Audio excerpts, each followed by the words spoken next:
সুযোগ। আজকে পয়লা বৈশাখে সকলকে ধন্যবাদ জানাই। শুভ নববর্ষ এবং আগামী বছর সকলের ভালো কাটুক এই বলে আমরা শুরু করছি।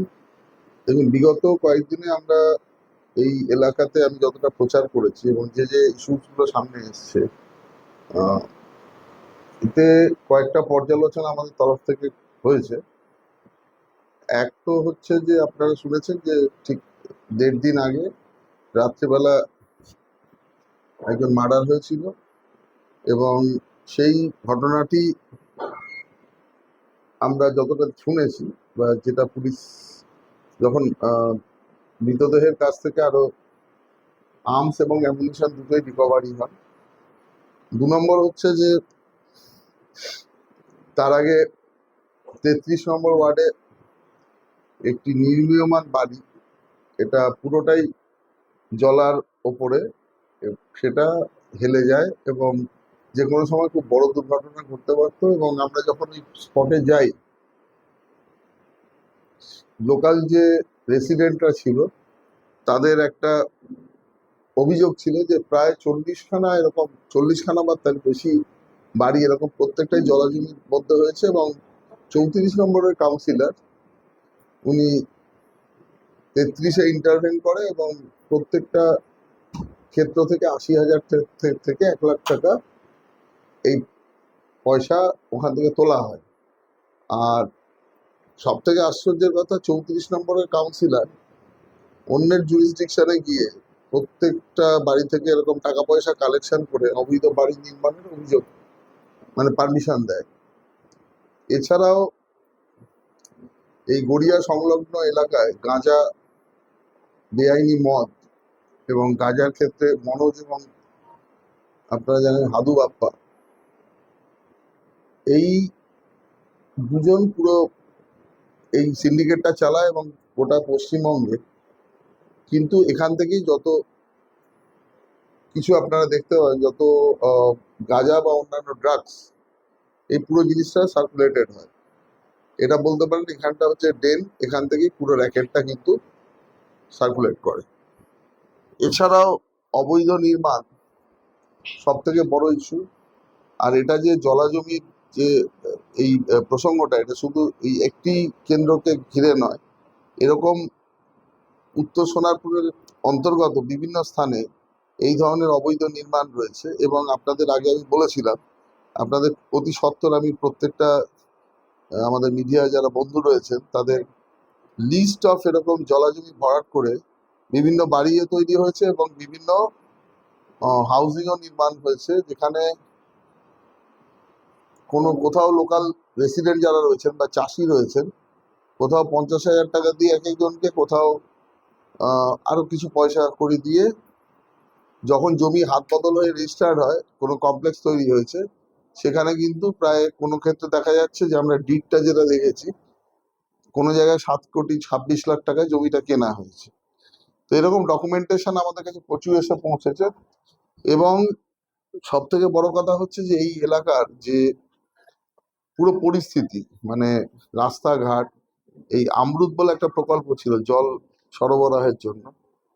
তো এক্ষেত্রে এই টাকাটার 50% কিন্তু সেন্ট্রাল গভর্নমেন্ট দিয়েছিল। প্রথমে 400 সামথিং কোটি টাকা ওখানে বরাদ্দ হয়েছিল, তারপর সেটা বেড়ে 800 কোটি টাকার উপরেও হয়। প্রত্যেকটা বর্ষা এলে রাস্তার যে জঘন্য অবস্থা, মানে ওইগুলোকে রাস্তা না বলে, মানে মাঠেও মনে হয় অনেক মাঠ সবুজ থাকে বা প্লেন থাকে, এখানে পুরো প্রত্যেকটা মানে প্রায় 20 থেকে 25% রাস্তায় জল জমে থাকে। মানে এই প্রখর রৌদ্রেও, মানে প্রখর, এখন বৈশাখ মাস আজকে থেকে পড়লো, চৈত্র মাসেও যে অবস্থা ছিল, পুরো ব্যাপারটাই কিন্তু বলতে পারেন যে এই আহ, রাস্তা কোথাও ঢালাই করে একটা জায়গায় তৈরি করা হয়েছে, সেখান থেকে রাস্তা অনেক কিছু, আরো ম্যাক্সিমাম জায়গায় কোনো রাস্তাই নেই এবং জলের নিচে। আর সব থেকে বড় যেটা বললাম আমরুতের প্রকল্প, সেটা প্রচন্ড পরিমাণে এই টাকাগুলো মিসইউজ হচ্ছে। ইলেকশন এলেই কিছু প্যাচ ওয়ার্ক দেখানো হয় বা কিছু ইট টিট ফেলে তার উপরে সামান্য কিছু কোথাও বালি দিয়ে ভর্তি করা হয়, কোথাও পিচ দিয়ে ভর্তি করা হয়। লোককে দেখানো হয় প্রচুর কাজ করা হচ্ছে। ইলেকশন আমার মনে হয় না এটা বর্ষা কেন, এই আহ, মে মাস অব্দিও যদি পুরো যায় এটা অনেক বড় ব্যাপার। তো মানুষের মধ্যে যে ক্ষোভ আমরা লক্ষ্য করেছি, বা ড্রেনেজ বা গার্বেজ পুরো সিস্টেমটাই, মানে এই যে ড্রেনেজ সিস্টেম বলে কিছু নেই, জল রাস্তাতেই দাঁড়িয়ে থাকে, এটা হচ্ছে একটা ব্যাপার। আর দুর্নীতি সর্বস্তরে রয়েছে। যেটা লোকাল কোঅপারেটিভ ব্যাংক আছে সেখানেও প্রচুর টাকার দুর্নীতি হয়েছে বলে আমরা তথ্য হাতে পেয়েছি, এবং সেটারও মানে পর্দা আমরা ফাঁস করব। এক্ষেত্রে যিনি এমএলএ রয়েছেন তারই রিলেটিভ কিছু রয়েছে, তারা টুবাই এবং বুবাই, আমরা দুজনের নাম পেয়েছি যারা এই পুরো জিনিসটা দেখে। তো এগুলো ক্রমশ আমরা প্রকাশ করব। আর প্রত্যেকটা আমরা ডিজিটাল মিডিয়াতেও বা প্রত্যেক দিন এগুলো আপলোড করছি। সব থেকে বড় কথা, এই পুরো সোনারপুর উত্তর জুড়ে যে সিন্ডিকেট রাজ এবং সঙ্গে যত অবৈধ ব্যবসা রয়েছে, যেগুলো সাধারণ সমাজে হওয়া উচিত নয়, সেগুলো প্রত্যেক দিন ঘটে চলেছে। এবং সব থেকে বড় কথা যে পুলিশ প্রশাসনের একটা সমাজে ভূমিকা রয়েছে, তাকে নিরপেক্ষতা পালন করে বা সমাজের আইন শৃঙ্খলা রক্ষা করতে গেলে তাকে অবৈধ কার্যকলাপকে দূর করতে হয়। কিন্তু এই পুলিশ প্রশাসন এই অবৈধ সিন্ডিকেটের সাথে জড়িত রয়েছে এবং ব্যাক এন্ডে এদের মদত অবশ্যই দেয়, না হলে এই ধরনের ব্যবসা সমাজে চলতে পারে না।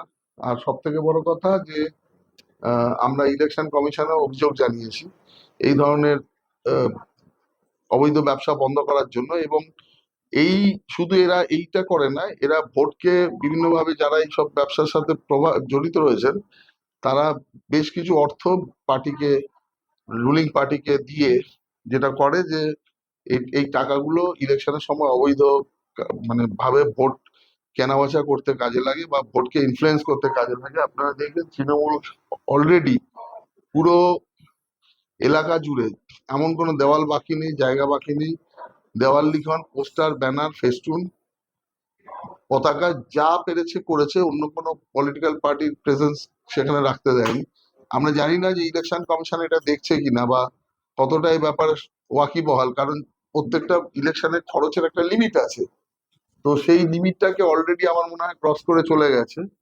আমরা ইলেকশন কমিশনেও এ ব্যাপারেও নিরপেক্ষ তদন্তের ব্যাপারটা জানাচ্ছি। কিন্তু দুঃখের বিষয় হচ্ছে এই থানার শুধু আইসি নয়, সঙ্গে আরো কয়েকজন অফিসার রয়েছেন, তার মধ্যে সেকেন্ড অফিসার এবং আরো দুজন অফিসার অলরেডি ট্রান্সফার্ড হয়ে ডিপার্চার দেওয়া হয়ে গেছিল। আমাদের কাছে সুনির্দিষ্ট তথ্য রয়েছে যে তারা এখনো ডিউটি ওখানে করে যাচ্ছে। এবং শুধু তাই নয়, থানার ইমেল আইডি ব্যবহার সহ, মানে কোনোভাবেই ইলেকশনে কোনোভাবেই তারা থাকতে পারে না। কিছু সিভিক ভলেন্টিয়ার রয়েছে, আরমান আর আহ, রেহান বলে, তারা, তাদের কাজ হচ্ছে বিভিন্ন অ্যান্টি সোশ্যাল এলিমেন্টের সাথে যোগাযোগ করে তারা যাতে ভোটের কাজ করে সেইটা দেখছে। আর এক এক দিকে এক একটা বর্ডারে এক এক দিকে এক একটা গ্যাং কাজ করছে। আহ কোথাও সোনাপাপ্পুর গ্যাং, যেটা আপনার ভেরি সংলগ্ন এলাকা, কসবার সাথে যেটা এন্ট্রি পয়েন্ট আছে, এদিকে এই বনহুগলির দিকে আরেকটা গ্রুপ কাজ করছে, আমরা শেখ বিনোদ এবং তার যে গ্রুপ কাজ করছে। এবং